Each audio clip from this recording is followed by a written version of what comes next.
வணக்கம். இது எஃப்ஐஆர்.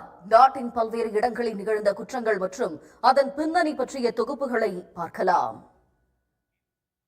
பெங்களூருவில் பைக் மீது கார் மோதிய வழக்கில் திடீர் திருப்பமாக பிரபல நடிகை மீது வழக்கு பதியப்பட்டுள்ளது.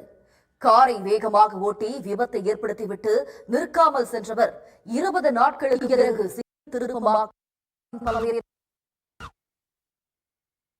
வணக்கம். இது எஃப்ஐஆர். நாட்டின் பல்வேறு இடங்களில் நிகழ்ந்த குற்றங்கள் மற்றும் அதன் பின்னணி பற்றிய தொகுப்புகளை பார்க்கலாம்.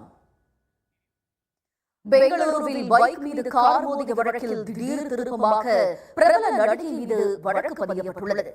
காரை வேகமாக ஓட்டி விபத்தை ஏற்படுத்திவிட்டு நிற்காமல் சென்றவர் 20 நாட்களுக்கு பிறகு சிக்கியது எப்படி? மகாராஷ்டிராவில் 5 மாதத்தில் 4 முறை அரசு பெண் மருத்துவர் ஒருவர் காவல் உதவி ஆய்வாளரால் பாலியல் வன்கொடுமை செய்யப்பட்ட நிலையில் அவர் தற்கொலை செய்து கொண்டுள்ளார். மருத்துவர் உள்ளங்கையில் எழுதி வைத்திருந்த தற்கொலை குறிப்பால் எஸ்ஐ சிக்கியது எப்படி? எஃப்ஐஆரில் தொடர்வது சிறிய இடைவேளை. குமரியில் வழக்கில் இருந்து விடுவிக்க லஞ்சம் வாங்கிய போது நேசமணி நகர் காவல் ஆய்வாளர் அன்பு பிரகாஷ் கையும் களவுமாக சிக்கியிருக்கிறார். கொள்ளையனிடமே கொள்ளையடித்த வழக்கில் சிக்கி பரபரப்பாக பேசப்பட்ட காவல் ஆய்வாளர் லஞ்ச வழக்கில் கைதானதன் பின்னணி என்ன? ஆரணி அருகே காதல் விவகாரத்தில் இளைஞரை பெண்ணின் தந்தை கொலை செய்திருக்கிறார். மனைவியுடன் விவாகரத்து வழக்கு நடந்து வரும் நிலையில் சிறுமியுடனான காதல் இளைஞர் உயிரை பறித்தது எப்படி?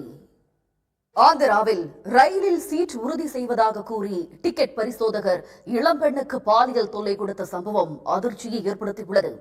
தனது இருக்கையில் அமர வைத்து அத்துமீறியவர் மீது பாய்ந்த வழக்கின் பின்னணி என்ன? எஃப்ஐஆரில் தொடர்வது சிறிய இடைவேளை. வீட்டில் யானை தந்தம் வைப்பதற்காக வனத்துறையினர் நடிகர் மோகன்லாலுக்கு வழங்கிய உரிமை சான்றிதழை கேரள உயர்நீதிமன்றம் ரத்து செய்து அதிரடி உத்தரவு பிறப்பித்திருக்கிறது.